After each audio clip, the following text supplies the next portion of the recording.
స్కాట్లాండ్‌లోని గ్లాస్గోలో జరిగే కామన్‌వెల్త్ గేమ్స్‌కు భారతదేశపు chef D మిషన్‌గా ఎవరు నియమితులయ్యారు? రోహిత్ రాజపాల్. గ్లాస్గోలో జరగనున్న కామన్‌వెల్త్ క్రీడలకు భారత డేవిస్ కప్ కెప్టెన్ అయిన రోహిత్ రాజపాల్ దేశం తరపున చెఫ్ డి మిషన్‌గా నియమితులయ్యారు. జూలై 23 నుంచి ఆగస్టు 2 వరకు జరగనున్న ఈ క్రీడలకు ముందు భారత ఒలింపిక్ సంఘం ఈ ప్రకటన చేసింది. అదనంగా ఐఓఏ రవి బెంగానీని డిప్యూటీ చెఫ్ డి మిషన్‌గా నియమిత చేసింది. ఇటీవల భారతదేశంలో యూనిఫామ్ సివిల్ కోడ్ అనగా యూసీసీ బిల్లును ఆమోదించిన మూడవ రాష్ట్రం ఏది? అస్సాం. యూనిఫామ్ సివిల్ కోడ్ బిల్లును ఆమోదించిన భారతదేశంలోని మూడవ రాష్ట్రంగా అస్సాం నిలిచింది. ఈ చట్టాన్ని ఆమోదించిన ఉత్తరాఖండ్ మరియు గుజరాత్ల తర్వాత ఇది చేరింది. అస్సాం కీలక నిబంధనలను ప్రవేశపెట్టింది. అవి వివాహం లేదా విడాకుల కోసం అనగా వివాహాలు మరియు విడాకులను 60 రోజులలోపు తప్పనిసరిగా నమోదు చేసుకోవాలి. ఇక సహజీవనం వచ్చేసరికి 1 నెలలోపు తప్పనిసరిగా నమోదు చేసుకోవాలి. సహజీవనం ద్వారా జన్మించిన పిల్లలు పూర్తిగా చట్టబద్ధమైన వారుగా పరిగణించబడతారు. ఇక బహుభార్యత్వం దీనిని నిషేధిస్తున్నారు మరియు 7 సంవత్సరాల వరకు జైలు శిక్ష విధిస్తారు. గిరిజన మినహాయింపు వచ్చేసి ఇది అస్సాంలో నివసిస్తున్న ఏ షెడ్యూల్డ్ తెగల వారికి వర్తించదు. ముగా పట్టును ఏ రాష్ట్రపు బంగారు పట్టు అని పిలుస్తారు? అస్సాం. ప్రధానమంత్రి నరేంద్ర మోదీ ఒక దౌత్యపరమైన కార్యక్రమంలో ఇటలీ ప్రధానమంత్రికి ఒక ముగా పట్టు శాలువాను మరియు ఒక షురుయి లిల్లీ పట్టు శాలువాను బహుమతిగా ఇచ్చారు. ఈ ముగా పట్టును అస్సాం యొక్క బంగారు పట్టు అని పిలుస్తారు. ఇది సోమ్ మరియు సోలు మొక్కలను తినే పాక్షికంగా పెంపకం చేయబడిన ఆంథేరియా అస్సామెంసిస్ అనే పట్టు పురుగు నుంచి లభిస్తుంది. ముగా పట్టు దాని సహజమైన బంగారు రంగు, మన్నిక మరియు కృత్రిమ రంగులు లేని పర్యావరణ అనుకూల ఉత్పత్తి ప్రక్రియకు ప్రసిద్ధి చెందింది. ఈ పట్టుకు 2007లో భౌగోళిక గుర్తింపు ట్యాగు లభించింది. కీలకమైన ఖనిజ సరఫరా గొలుసులను బలోపేతం చేయడానికి క్వాడ్ దేశాలు ప్రారంభించిన కార్యక్రమం పేరు ఏమిటి? Quad critical minerals initiative framework. Quad దేశాలైన భారతదేశం, ఆస్ట్రేలియా, జపాన్ మరియు యునైటెడ్ స్టేట్స్ ఆఫ్ అమెరికా సురక్షితమైన మరియు వైవిధ్యభరితమైన కీలక ఖనిజ సరఫరా గొలుసులను బలోపేతం చేయడానికి క్వాడ్ క్రిటికల్ మినరల్స్ ఇనిషియేటివ్ ఫ్రేమ్వర్క్ను ప్రారంభించాయి. కీలక ఖనిజాల ప్రాజెక్టుల కోసం ప్రభుత్వ మరియు ప్రైవేట్ రంగ మద్దతు ద్వారా $20 బిలియన్ వరకు నిధులను సమీకరించాలని క్వాడ్ దేశాలు లక్ష్యంగా పెట్టుకున్నాయి. ఇటీవల శాస్త్రవేత్తలు ఏ మిషన్ యొక్క హాప్ ప్రయోగం ద్వారా చంద్రుని దక్షిణ ధ్రువం వద్ద రెగోలెత్ భిన్నత్వాన్ని కనుగొన్నారు? చంద్రయాన్-3. చంద్రయాన్-3 మిషన్ యొక్క విక్రమ్ ల్యాండర్ హాప్ ప్రయోగం ద్వారా శాస్త్రవేత్తలు చంద్రుని దక్షిణ ధ్రువం వద్ద రెగోలెత్ భిన్నత్వాన్ని కనుగొన్నారు. ల్యాండర్ ఇంజిన్లను తిరిగి మండించి సుమారు 50 సెంటీమీటర్ల నిలువు హాప్ చేసిన తర్వాత ఈ ఆవిష్కరణ జరిగింది. ఈ నియంత్రిత ఇంజిన్ దహనం వదులుగా ఉన్న చంద్రుని యొక్క ధూళి యొక్క పై పొరను తొలగించి విభిన్న ఉష్ణ మరియు భౌతిక లక్షణాలతో కూడిన సాంద్రమైన 2 పొరల ఉపరితల నిర్మాణాన్ని బహిర్గతం చేసింది. యూపీఐ ద్వారా భారతదేశానికి సరిహద్దులు దాటి డబ్బు పంపడాన్ని ప్రారంభించే మొదటి యూరోపియన్ బ్యాంకు ఏది అవుతున్నది? Euro bank.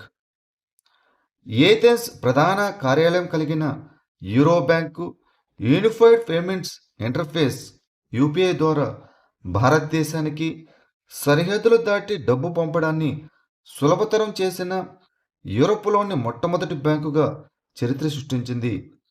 NPCI international payments లిమిటెడ్తో వ్యూహాత్మక భాగస్వామ్యం ద్వారా యూరో బ్యాంకు వినియోగదారులకు అతి తక్కువ లావాదేవీ రుసుములు మరియు దాదాపు తక్షణ సెటిల్మెంట్తో గ్రీస్ మరియు సైప్రస్ నుంచి నేరుగా భారతదేశానికి డబ్బు పంపే అవకాశాన్ని కల్పిస్తుంది.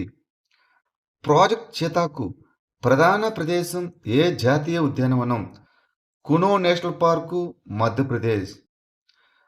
పర్యావరణ, అటవీ మరియు వాతావరణ మార్పుల శాఖ మంత్రి భూపేంద్ర యాదవ్ అధ్యక్షతన జరిగిన ఉన్నత స్థాయి సమావేశంలో ప్రాజెక్ట్ చీతా సమీక్షించబడింది. భారతదేశంలో అంతరించిపోయిన చిరుతలను తిరిగి ప్రవేశపెట్టడమే ఈ ప్రాజెక్టు యొక్క లక్ష్యం. భారతదేశం తొలుత నమీబియా మరియు దక్షిణాఫ్రికా నుంచి 20 చిరుతలను తరలించగా ఆ తర్వాత బోట్స్వానా నుంచి మరో 9 చిరుతలను చేర్చింది. భారతదేశంలో ప్రస్తుతం చిరుతల సంఖ్య 53కు చేరింది. ఇందులో భారతదేశంలో జన్మించిన 33 చిరుతలు ఉన్నాయి. కునో జాతీయ ఉద్యానవనం ప్రధాన ఆవాసంగా ఉండగా గాంధీసాగర్ వన్యప్రాణి సంరక్షణ కేంద్రాన్ని అదనపు ప్రదేశంగా అభివృద్ధి చేస్తున్నారు. మెకెడాటు ప్రాజెక్టు ఏ రాష్ట్రంలో ప్రతిపాదించబడింది? కర్ణాటక. మెకెడాటు ప్రాజెక్టు అనేది తాగునీటి సరఫరా మరియు విద్యుత్ ఉత్పత్తి కోసం కర్ణాటక ప్రతిపాదించిన ఒక బహుళ ప్రయోజన ప్రాజెక్టు. ఈ ప్రాజెక్టులో భాగంగా కర్ణాటకలోని రామ్నగర్ జిల్లాలోని కనకపుర సమీపంలో ఒక బ్యాలెన్సింగ్ రిజర్వాయర్ను నిర్మించనున్నారు. దీనిని కావేరి నది మరియు దాని ఉపనది అయిన అర్కావతి నది సంగమ ప్రదేశంలో ప్రతిపాదించారు. ఖాదీ మరియు విలేజ్ ఇండస్ట్రీస్ కమిషన్ కేవిఐసి ఏ మంత్రిశాఖ కింద పనిచేస్తుంది? సూక్ష్మ, చిన్న మరియు మధ్యతరహా పరిశ్రమల మంత్రిత్వ శాఖ, the ministry of micro, small and medium enterprises. Khadi మరియు గ్రామ పరిశ్రమల కమిషన్ కేవిఐసి 2025-26 ఆర్థిక సంవత్సరంలో 1.87 లక్షల కోట్ల అమ్మకాలను నమోదు చేసి ఒక చారిత్రాత్మక మైలురాయిని సాధించింది. ఈ కేవిఐసి అనేది 1956 నాటి ఖాదీ మరియు గ్రామ పరిశ్రమల కమిషన్ చట్టం కింద స్థాపించబడిన ఒక చట్టబద్ధమైన సంస్థ. ఇది సూక్ష్మ, చిన్న మరియు మధ్యతరహా పరిశ్రమల మంత్రిత్వ శాఖ ఆధ్వర్యంలో పనిచేస్తుంది. గ్రామీణ ప్రాంతాల్లో ఖాదీ మరియు గ్రామ పరిశ్రమల అభివృద్ధి కోసం కార్యక్రమాల ప్రణాళిక, ప్రచారం, నిర్వహణ మరియు అమలుకు ఈ కేవిఐసి బాధ్యత వహిస్తుంది. జల్ పరాబ్ వన్యప్రాణి సంరక్షణ ప్రచారాన్ని ఏ రాష్ట్ర ప్రభుత్వం ప్రారంభించింది? గుజరాత్.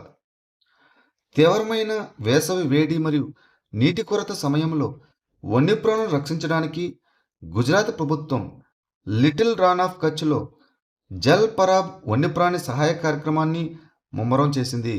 ఉష్ణోగ్రతలు 42 నుంచి 43 డిగ్రీల సెంటీగ్రేడ్ కంటే ఎక్కువగా పెరగడంతో అటవీ శాఖ కృత్రిమ నీటి తొట్టెలను ఏర్పాటు చేసింది, నీటి ట్యాంకర్లను మోహరించింది మరియు పక్షుల కోసం నీటి కంటైనర్లను ఏర్పాటు చేసింది. ఈ కార్యక్రమం ప్రధానంగా భారతీయ అడవి గాడిద, నీల్గాయ్ మరియు వలస పక్షుల వంటి జాతులకు మద్దతు ఇస్తుంది. షన్జౌ 23 అంతరిక్ష నౌకా ప్రయోగాన్ని ఏ దేశం చేపట్టింది? చైనా. చైనా 2026 మే 25న జియోక్వాన్ ఉపగ్రహ ప్రయోగ కేంద్రం నుంచి షన్జౌ 23 అంతరిక్ష నౌకను విజయవంతంగా ప్రయోగించింది. ఈ యాత్ర 3 వ్యోమగాములను టియాంగాంగ్ అంతరిక్ష కేంద్రానికి తీసుకువెళ్ళింది. ప్రణాళిక ప్రకారం 1 సంవత్సరం పాటు కక్షలో ఉండి అంతరిక్షంలో మానవుడు దీర్ఘకాలం పాటు ఎలా జీవించగలడో అధ్యయనం చేయడం ఈ యాత్ర యొక్క ప్రధాన లక్ష్యం. చైనా యొక్క భవిష్యత్ చంద్ర మరియు సుదూర అంతరిక్ష అన్వేషణ ప్రణాళికలకు మద్దతుగా ఈ యాత్ర అంతరిక్ష జీవశాస్త్రం, వైద్యం మరియు పదార్థ విజ్ఞాన శాస్త్రంలో ప్రయోగాలు కూడా నిర్వహిస్తుంది.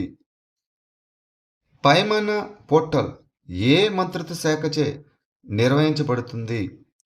గణాంకాలు మరియు కార్యక్రమాల అమలు మంత్రిత్వ శాఖ, the ministry of statistics and programme implementation. Paimana portal భారతదేశంలోని కేంద్ర రంగ మౌలిక సదుపాయాల ప్రాజెక్టుల పర్యవేక్షణను బలోపేతం చేసింది. ఏప్రిల్ 2026 నాటికి ఈ పోర్టల్ దాదాపు 43 లక్షల కోట్ల విలువైన 1981 మౌలిక సదుపాయాల ప్రాజెక్టులను పర్యవేక్షిస్తుంది. పైమానా అనగా project assessment, infrastructure monitoring and analytics for nation building. దీనిని గణాంకాలు మరియు కార్యక్రమాల అమలు మంత్రిత్వ శాఖ నిర్వహిస్తుంది. భారతదేశ సెమీకండక్టర్ పర్యావరణ వ్యవస్థను బలోపేతం చేయడానికి ఇన్వెస్టర్ల మద్దతు పోర్టల్ను ఏ కార్యక్రమం కింద ప్రారంభించారు? సెమికాన్ ఇండియా ప్రోగ్రాం కింద.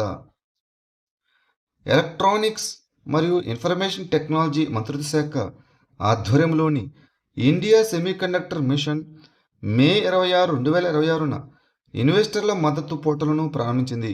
ఈ పోర్టల్ సెమికాన్ ఇండియా ప్రోగ్రాం కింద పెట్టుబడిదారులకు మద్దతివ్వడం మరియు భారతదేశ సెమీకండక్టర్ పర్యావరణ వ్యవస్థను బలోపేతం చేయడం లక్ష్యంగా పెట్టుకుంది. ఇది ప్రభుత్వ పథకాలు, విధానాలు, ఆమోదించబడిన సెమీకండక్టర్ ప్రాజెక్టులు మరియు నియంత్రణ అవసరాలపై సమాచారాన్ని అందిస్తుంది. అరుదైన పొద్దుతిరుగుడు పువ్వు ఆకారంలో ఉండే పైరైట్ ఇటీవల ఏ రాష్ట్రంలో కనుగొనబడింది? గుజరాత్.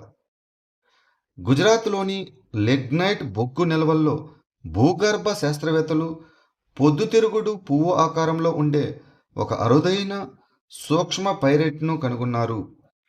పైరైట్ అనేది సహజంగా లభించే ఒక ఐరన్ డైసల్ఫైడ్ ఖనిజం. ఇది బంగారాన్ని పోలి ఉండడం వల్ల దీనిని సాధారణంగా పూల్స్ గోల్డ్ అని పిలుస్తారు. పైరైట్ అగ్నిశిలలు, అవక్షేప శిలలు, రూపాంతర శిలలు, హైడ్రోథర్మల్ నిక్షేపాలు, బొగ్గు పొరలు మరియు శిలాజాలకు కూడా లభిస్తుంది. మెడికల్ ఇన్నోవేషన్స్ పేటెంట్ మిత్ర ఇన్నోవేటర్స్ టు ఇండస్ట్రీ కనెక్ట్ ప్లాట్ఫామ్ను ఏ సంస్థ ప్రారంభించింది? Indian council of medical research, ICMR. Indian council of medical research న్యూఢిల్లీలో మెడికల్ ఇన్నోవేషన్స్ పేటెంట్ మిత్ర ఇన్నోవేటర్స్ టు ఇండస్ట్రీ కనెక్ట్ అనే పేరుతో భారతదేశంలోని అతిపెద్ద బయోమెడికల్ ఆవిష్కరణ మరియు సాంకేతిక పరిజ్ఞాన బదిలీ వేదికను ప్రారంభించింది. శాస్త్రీయ పరిశోధన మరియు పారిశ్రామిక వాణిజ్యీకరణ మధ్య ఉన్న అంతరాన్ని పోడ్చడమే ఈ చొరవ యొక్క లక్ష్యం.